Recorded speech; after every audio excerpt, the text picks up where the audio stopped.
여러분들이 만약에 100만 원을 벌고 있다면 이 내용을 적용하면 아마 한 5배에서 10배까지도 수익이 늘어날 수 있는 방법에 대해서 말씀을 드려볼 거예요.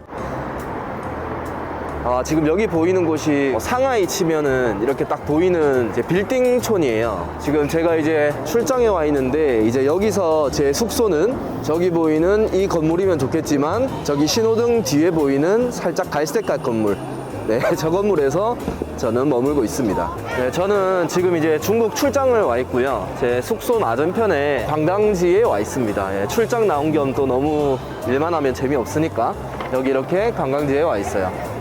역시 대륙의 클래스 장난 아닙니다. 사람 진짜 많고요. 날씨가 근데 너무 추워서 여행하기에는 좀 너무 힘든 것 같아요. 그래서 저랑 새벽이랑 이렇게 와 있는데 가족들 놔두고 지금 이렇게 나와 있습니다. 너무 추워서 근처 카페로 지금 이동하고 있어요. 근데 제가 중국을 오면서 느낀 게 생각보다 한국인은 많이 없는 것 같아요. 일본인들 좀 보이고요. 대부분 어딘지 모르겠지만 중국어만 가득합니다. 저는 이제 근처 카페로 이동해서 오늘 말씀드릴 내용 얘기를 해볼게요. 네, 지금 이제 카페에 들어왔는데요. 카페를 찾고 찾다가 좀 날이 어두워졌어요. 한 2시간 정도 여기 주변을 돌아다닌 것 같은데 들어갈 만한 카페도 없고 이래서 2시간 정도 그냥 산책하면서 이제 카페에 들어왔습니다. 자, 오늘 제가 말씀드릴 내용은 구매 대행을 하면서 여러분들이 만약에 100만 원을 벌고 있다면 이 내용을 적용하면 아마 한 5배에서 10배까지도 수익이 늘어날 수 있는 방법에 대해서 말씀을 드려볼 거예요. 지금 말씀드리는 내용이 저는 되게 중요하다 생각하지만 당연히 정답이 아닐 수도 있어요. 적용하기 쉬운 것도 아니고 저도 처음에 이 부분을 많이 못 받아들였었거든요. 그런데 제가 지나고 보니까 성장할 수 있었던 요인들이 이런 요인이었다라고 꼽으라면 딱 이거라고 말씀드릴 수 있을 것 같아요. 유튜브에서 보면 사업할 때 시스템을 만들어라, 사람 레버리지를 써라, 막 이런 얘기를 많이 하잖아요. 그리고 제가 어떤 유튜브에서 나온 내용을 봤는데 사업할 때 시스템을 어떻게 만들죠? 이런 내용들이 있더라고요. 근데 그분이 얘기하신 거는 되게 좀 철학적이고 깊은 내용이었는데 저는 그런 거 잘 모르겠어요. 철학적인 거는 잘 모르겠고 그냥 이제 제가 생각하는 실제로 이 시스템을 만들기 위해서 어떻게 생각했고 어떻게 그걸 적용했는지 실무적인 방법만 좀 말씀을 드릴게요. 자, 첫 번째는요. 초반에 한 2달 정도 정말 열심히 나를 갈아 넣어서 매출을 성장을 시켜요. 보통 그게 매출 한 500만 원에서 1000만 원 정도까지거든요. 여기서 이제 매출 더 올리기 위해서 보통 어떻게 하냐면 더 안 자고 더 열심히 하려고 해요. 근데 그렇게는 절대 성장할 수가 없더라고요. 그래서 첫 번째 원칙은 매출을 올리기 위해서 열심히 하지 않는다. 이게 어떻게 보면 첫 번째 기준인 것 같아요. 아니, 열심히 하지 않는다 이 말이 좀 이상하게 들릴 수도 있는데 내가 원래 하던 업무를 열심히 하지 말고 이 부분을 생각을 전환을 한다는 거죠. 이제 더 내가 열심히 하는 게 아니라 내가 열심히 하던 거를 사람을 채용해서 이 부분은 내가 안 해야지로 바꿔야 되는 거예요. 이렇게 생각을 바꾸는 것 자체가 제일 중요한 포인트인 것 같아요. 자, 그리고 두 번째는요. 그러면 어떤 걸 우선순위로 위임을 할까? 어떤 걸 우선순위로 내가 직원을 채용하든지 프리랜서를 구해서 맡겨야 될까? 이 두 번째 기준을 정하는 법도 말씀을 드릴 거예요. 저는 사업하거나 하면서 항상 사업하는 시간 별도로 1시간 정도는 생각하는 시간을 좀 가졌어요. 특히 이제 종이에 써가지고 하는 시간을 가졌는데 그게 되게 많이 도움이 되더라고요. 그래서 여러분들도 컴퓨터로 하는 것도 좋지만 오히려 더 불편한 아날로그 종이에 제가 지금 쓰는 것처럼 한번 여러분들도 해보셨으면 좋겠어요. 자, 금방 제가 말씀드렸던 첫 번째, 두 번째 그 기준을 가지고 어떻게 적용했는지 설명을 드려볼게요. 자, 구매 대행 예시 들기 전에 제가 예전에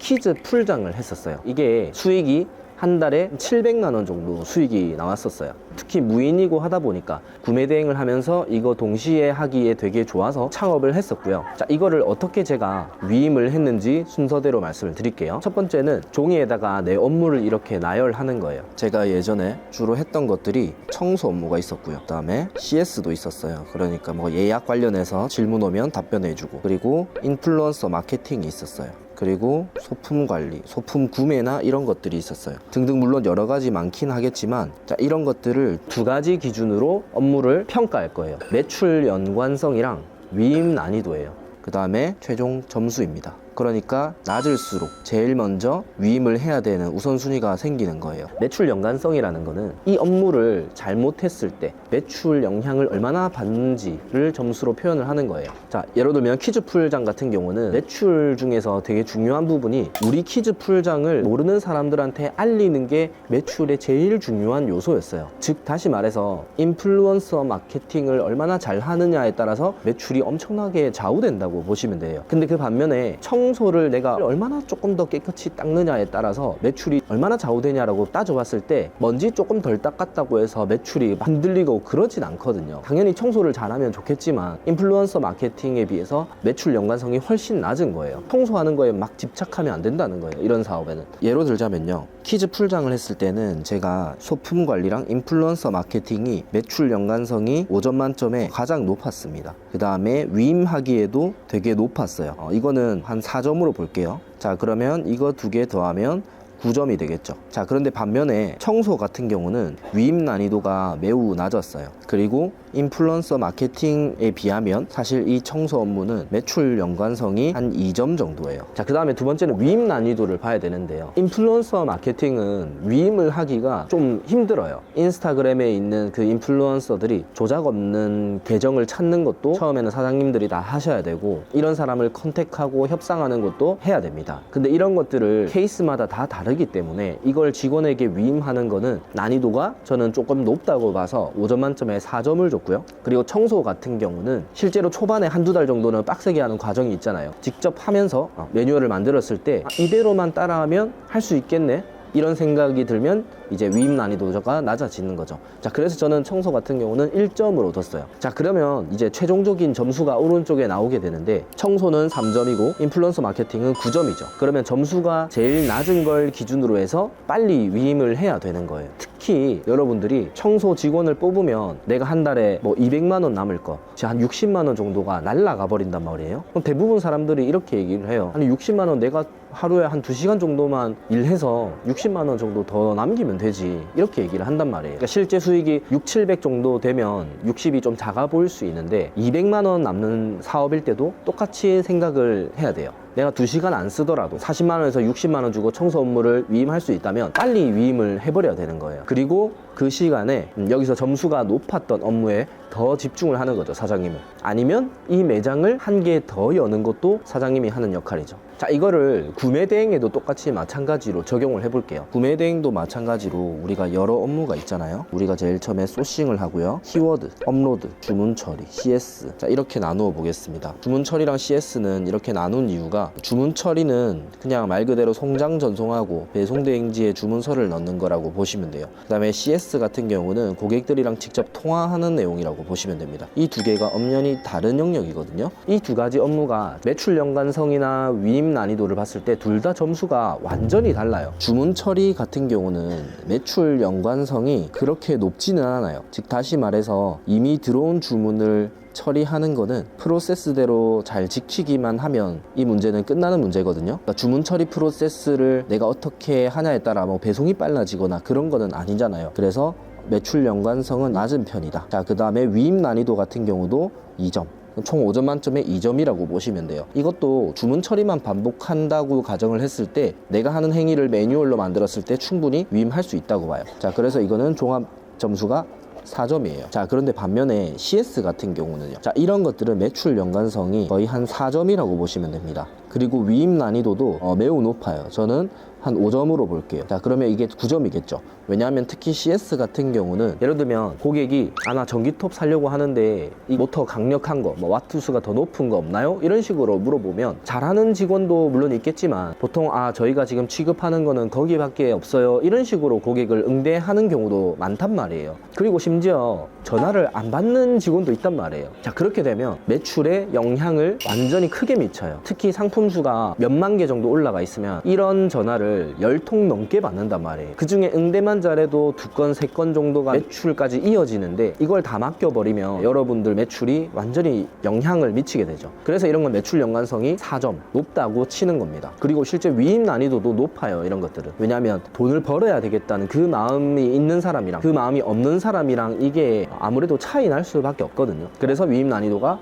높아요. 그 반면에 주문서 넣고 송장 쏘고 하는 것들 있잖아요. 이 행위 자체는 매출 연관성에 낮습니다. 그러니까 우리가 어떻게 더 열심히 한다고 해서 배송기간이 뭐 며칠 단축되고 이런 게 아니잖아요. 이런 것들은 매출 연관성이 좀 낮다고 보시면 됩니다. 그리고 위임 난이도도 낮아요. 이 행위 자체도 그냥 매뉴얼 만들어서 몇 번 시켜보면 다 할 수 있는 일이거든요. 그리고 마지막으로 이제 예를 들면 업로드는요, 업로드를 많이 하는 것 자체는 매출 연관성에 밀접한 관계가 있지만 업로드하는 그 행위 자체는 보시면요, 매출 연관성이 별로 없어요. 그러니까 우리가 반자동 방식이잖아요. 수동 업로드 방식은 당연히 업로드할 때 키워드를 어떻게 잡고 상세 페이지를 어떻게 꾸미냐에 따라 매출 영향이 엄청 큰데, 특히 반자동 방식은 패턴이 정해져 있거든요. 그러면 이거 매출 연관성이 저는 낮다고 보는 거예요. 그리고 위임 난이도도 매우 낮아요. 일주일에서 2주일 정도면은 다 가르칠 수 있잖아요. 주문 처리보다 훨씬 쉽단 말이에요. 그러면 이런 것도 3점으로 보게 되는 거죠. 그럼 나머지 것도 이렇게 체크를 해보면서 가장 먼저